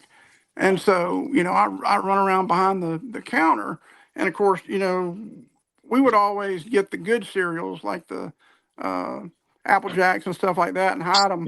And so the only thing that was out there was like Rice Krispies and Corn Flakes. And so I started shoving stuff on his tray, and he didn't recognize me. And so I take my paper hat off and stuff, and I said, hey, and he's like, you're going to get me in trouble? I said, oh, you'll be all right. We were at that point where, we were able to, the drill instructors had started toning it down a little bit, so we were able to have conversations with them and stuff. And so at lunchtime, I knew they were coming back. And, basically the way the chow hall worked was your drill instructors would drop you off in the morning, they'd pick you up at night. But they would come in and eat at lunch. Wouldn't mess with you, wouldn't really, have anything to do with you. But so I went over, and one of my favorite DI, Sergeant Allison, I told him, I said, hey, my brother just got here. I didn't know he was coming, this, that, and other. He said, I bet you want to talk to him. I said, yeah, that'd be awesome. And of course, the first thing you never want to happen when you first get there is the drill instructors, you don't want them to know your name. Yes, you never want to volunteer for anything. Yeah, so there's my brother standing in line, and all of a sudden his drill instructor goes, recruit Goolsby, blah blah blah, And so anyhow, they singled him out, and he came over and sat down, and we were able to sit and chat for a little bit. But that was pretty cool. He was able to get out the Sunday of graduation and spend family day that day. And that day, June 4th, 1986, was also the day that President Ronald Reagan came to Parris Island. Wow. And the Gipper. My favorite president, hands down. We met him. We were basically, we just got back from breakfast chow that morning, and all we had left to do was, kind of clean up, straighten up, hang out, and wait to put on our uniforms to go graduate. And all of a sudden, attention on deck, and basically they came from the back end of the squad bay, and it was the president and a couple of senators and things like that. So he stopped and talked to every one of us and shook our hand and stuff, and that was really cool. Yeah, he was really cool to the troop. Really, cool. Really hands-on, really just, from the heart, and it was just, pretty cool. And later on in life, I met him again, which was cool as well. But kind of some neat things there. I was blessed for God to put a lot of people in my area to kind of hedge me along the way and take care of me. My military career was very unusual. I started out dispersing and had a little gunny that was kind of my boss, and he had just came off the drill field. He had been on the drill field for like 3 or 4 years, and he said, Goolsby said, if you're ever going to really enjoy the Marine Corps, you're just the type you need to get out of this. You need to, you know. And so he said, I took the liberty of signing you up for a board.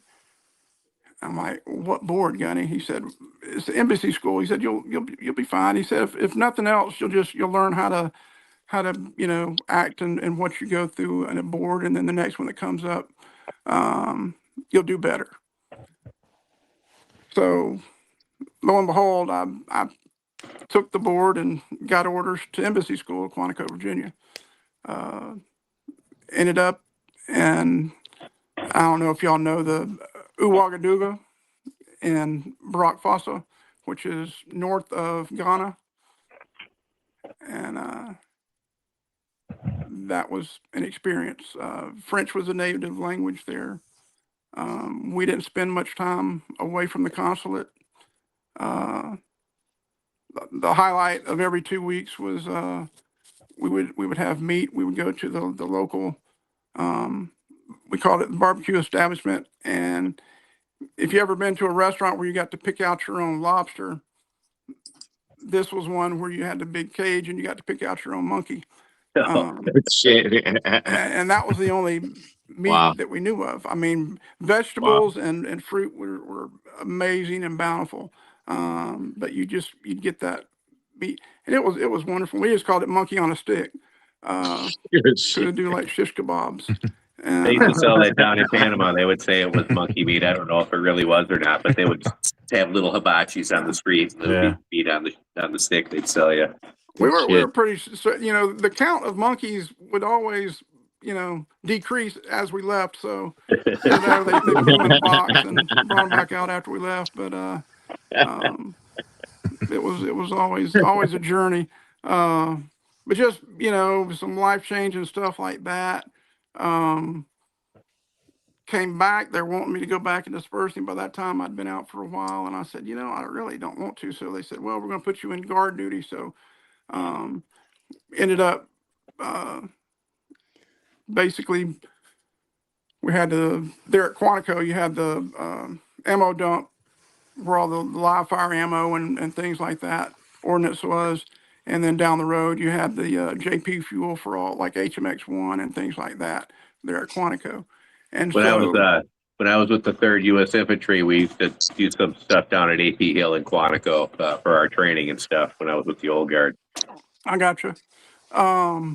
Beautiful place. I mean, just amazing. And so doing that, and then I was the whole time I'm sitting here trying to figure out, I said, you know, I got to do something. And then all of a sudden I got orders to Okinawa. And that was the last place I wanted to go. I've always wanted to go to Japan. Everybody I knew that went there typically got in trouble, got busted or whatever. And I'm like, you know, there's just nothing. It's not what I want to do. But like I said, there was always somebody there watching out for me. So ran into my old CO from embassy school, Colonel Fox, and he said, I'm fixing to take over out at TBS. He said, you know, you can be an instructor.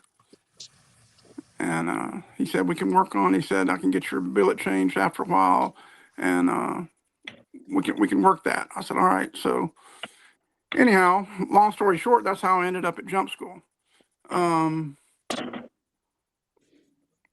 then shortly after that I ended up at Camp Lejeune, North Carolina, at Anglico. And then later on overseas. But just neat things how somebody was always there, coming back and then running into Colonel Fox again. And he went from a lieutenant colonel to a full colonel by then. He ended up getting out to the general. But he was there 3 times in my career to get me into things and keep me progressing and just happy as far as career wise. And probably the craziest thing was just as you know, the toll that your body takes jumping out of helicopters and airplanes and things like that. And of course, in the military, Marine Corps especially, if you could walk, you could run. So I went through several knee issues and surgeries and probes, and I got degenerative back disease with both my vertebrae and discs from my jumps. yeah, I've got 3 or 4. I got neck fusions, so it's part of life. You roll with it. But like I said, it was all along. There was always something, that put me in a better situation. Toward the latter part of my career, ended up getting married a female Marine, and we had a child, and she took the option to get out, which I wish she would have stayed in, but it would have made life a little bit easier. But that was her option, and it was cool. But it also helped at the same time give us a good foundation at the house.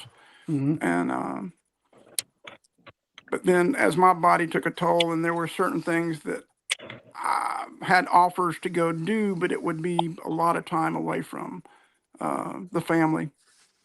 And I'd already been gone a good bit overseas without them. So I opted to get out. And it was one of those things, too. I was looking at another knee surgery.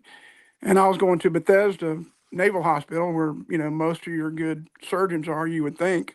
I said, if they hadn't got it right yet, I don't foresee them really doing it. So I was up for staff sergeant and could have had the option to stay in, retain E6, but never promote over that and finish out 20. And I knew 2 of my friends that had done that, and they did it like I was going to do it, doing it for the family. And they said if they had to do it again, they wouldn't. And so that made my mind up that it was time. I was hoping to stay up in the DC area. At the time, I was working at either the Pentagon or the State Department, and I could have been doing the same job as a civilian that I was doing in the Marine Corps, but getting paid nicely for it.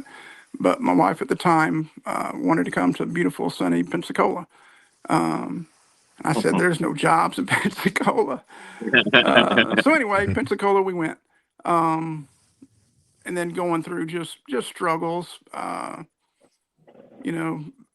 again, just at the time, just young, stupid, didn't communicate well with each other, and had 2 kids. And so things didn't work out.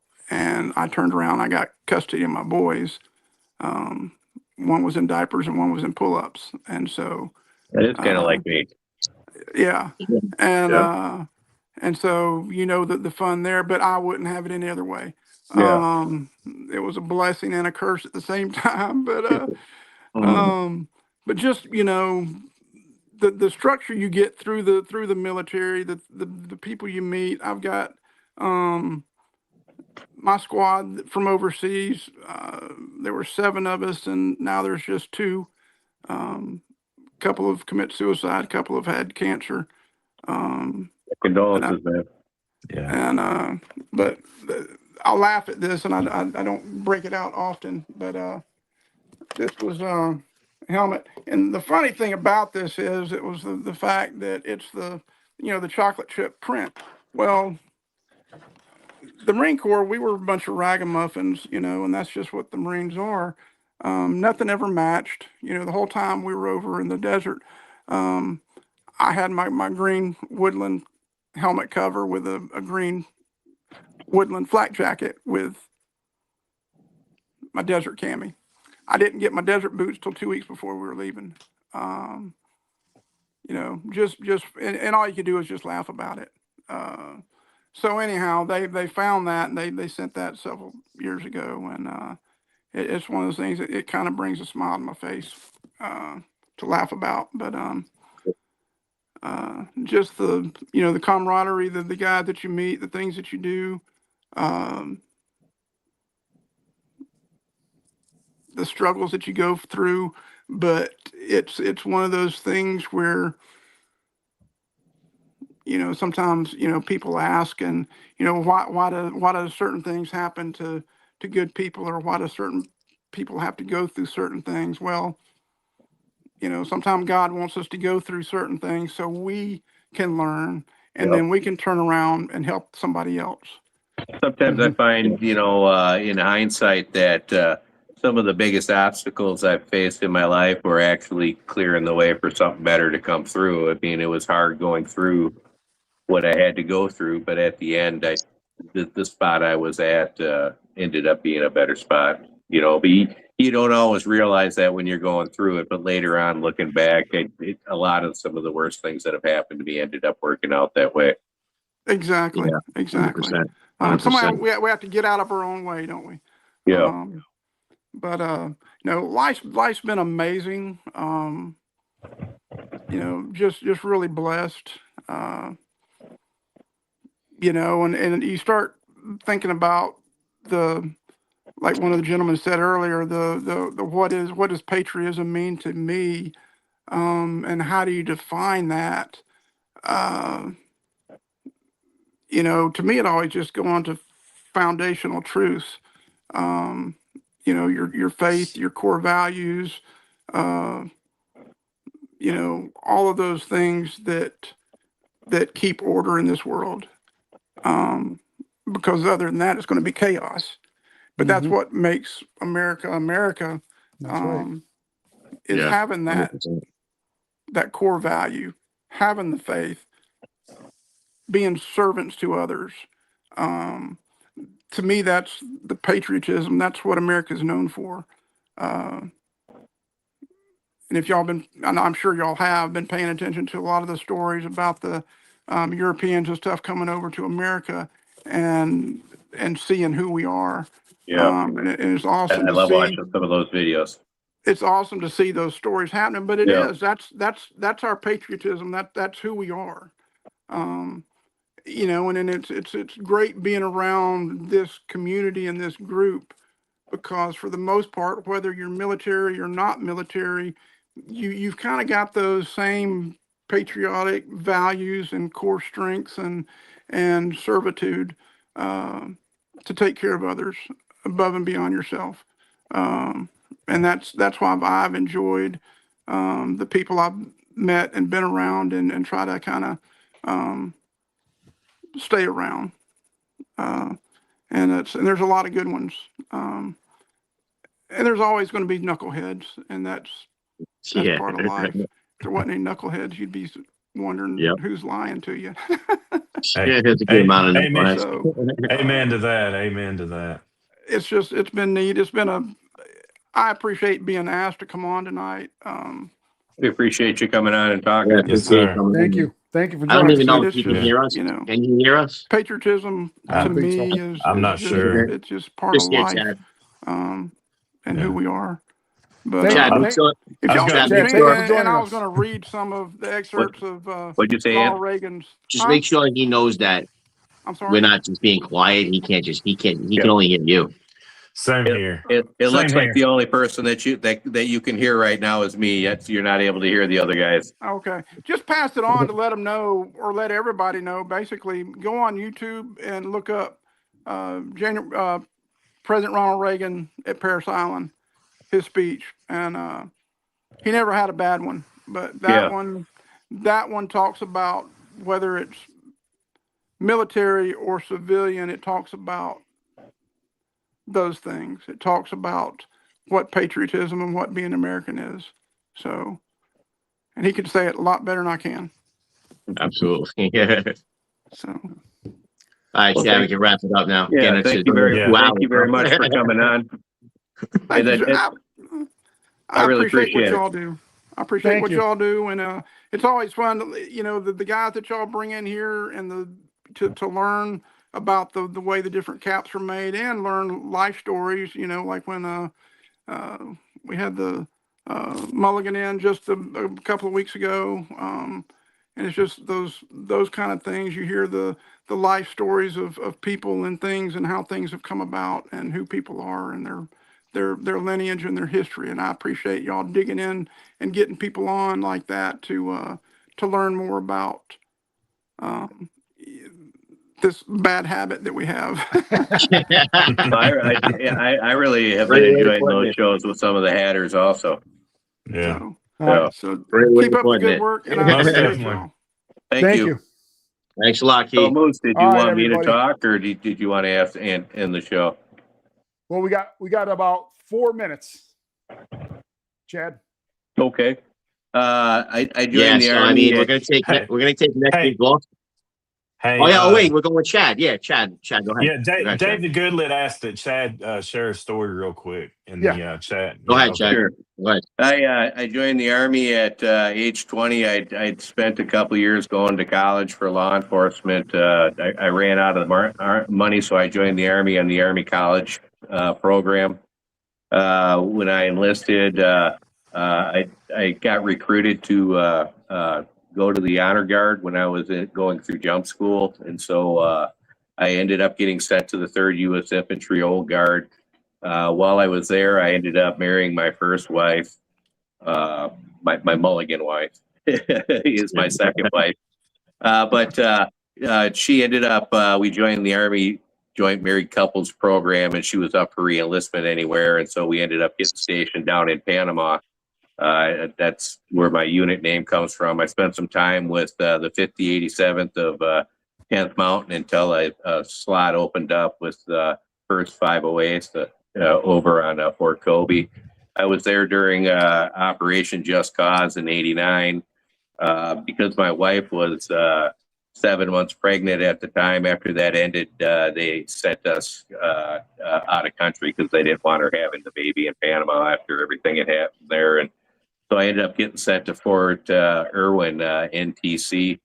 That was part of the Op 4. I was a deep recon team scout. We trained U.S. troops how to fight Soviet forces in Afghanistan. This was in the late 80s, early 90s. So the situation over there was a little different then.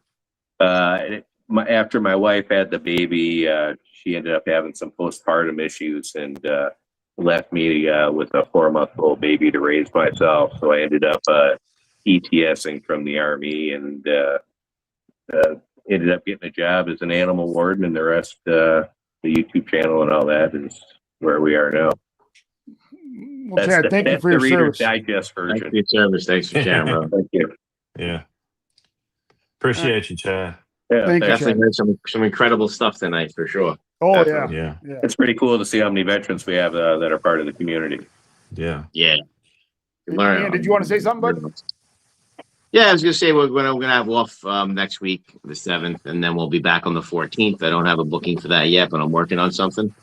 And then I think Dubs is going to be off because of his birthday, so we might not be back for 2 weeks. Over 2 weeks. That y'all Ed or we're gonna have somebody we're gonna have Edge stand in or something like that. So okay, I didn't know that. Keep going. So we'll do something, and then we do have bookings for the 21st and 28th. So that's it. So next week we are off. Happy 4th of July, everybody. Thank you, everyone. Yes, thank you. Thanks, everybody, for watching. Thanks for tuning in. This is our longest show ever. So, yeah. Yes. Perfect. But it was worth it. It was worth it. Yes. We're going to beat it by about 52 seconds. All right. All right. care, Have a great night. Thanks again for watching. All right. Bye.